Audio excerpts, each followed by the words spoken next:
Morning, I'm Amber B. Welcome to EGLIE News, bringing you the eye on the news for this week, September 2020. Now, for the first news, the student protest in front of the Ministry of Education in Bangkok. Now, let's meet Miss JJ together. Miss JJ?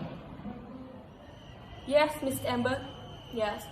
About 500 school students on Wednesday staged a protest at the Ministry of Education, demanding a new constitution, house dissolution, and a halt to government harassment of students.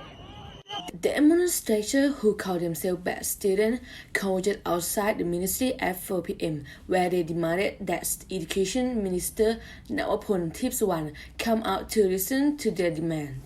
They revisited the ministry to repeat their three demands: stop harassing them, scrap out their regulations, and reform the educational system. The students also delivered an ultimatum. The education minister must resign if he could not meet their demand. They also say the current educational system is old-fashioned and aimed to draw a line for students to follow without telling them why. At 5 p.m., the students blew whistles calling on Mr. Nawaphol to come and debate them. The minister, who was standing inside the walls, talked to the group of students about the format and then agreed to take part. The teen movement has been communicating extensively via Twitter, and one of their hashtags, Nulu Numaleo, was the top trending in the country.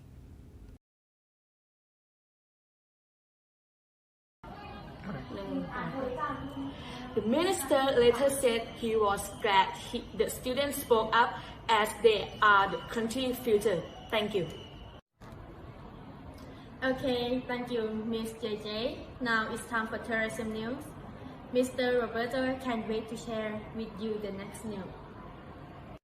Yes, Miss Amber. A huge challenge awaits Thailand as plans are afoot to open up the country to rescue the tourism industry.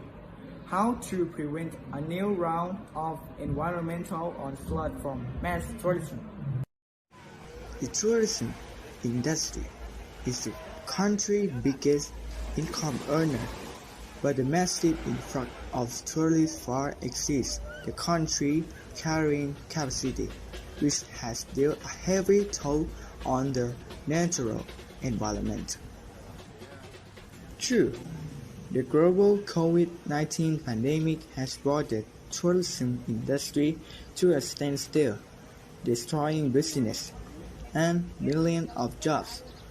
But the rapid regeneration of nature in just a few months during the lockdown also sheds light on how to strike a balance between short and long-term gains towards sustainable tourism when the country is ready to move on again.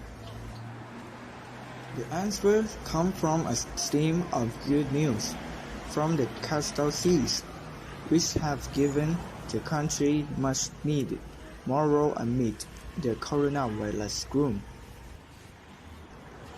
Despite massive financial losses, the economic crisis from the pandemic offers many valuable lessons for the country. We should not let them go to waste. Instead, we should use them to create a new normal that prioritizes sustainable use of natural resources. As the country reconciled, open the border to tourism, it should hear the message from the sea turtles, dolphins, and reef sharks in the Andaman Seas. Respect nature limits, preserve the environment, don't kill the goose that lay golden eggs with mass tourism. If not, the collapse of marine resources is near for that. We cannot blame the pandemic, only our source, science, and greed. Alright, that's interesting. Thank you, Mr. Roberto. Now, let us bring you to the spot news. Yes, Miss Amber. Portugal's Cristiano Ronaldo became the first European to score over 100 goals in men's football and then passed the mark with both goals in the Nations League win over Sweden. The captain carried a stunning free kick into the top corner, the 57th of his career, to reach the landmark. The Juventus forward 35 then fired in a 5 seconds from outside the box.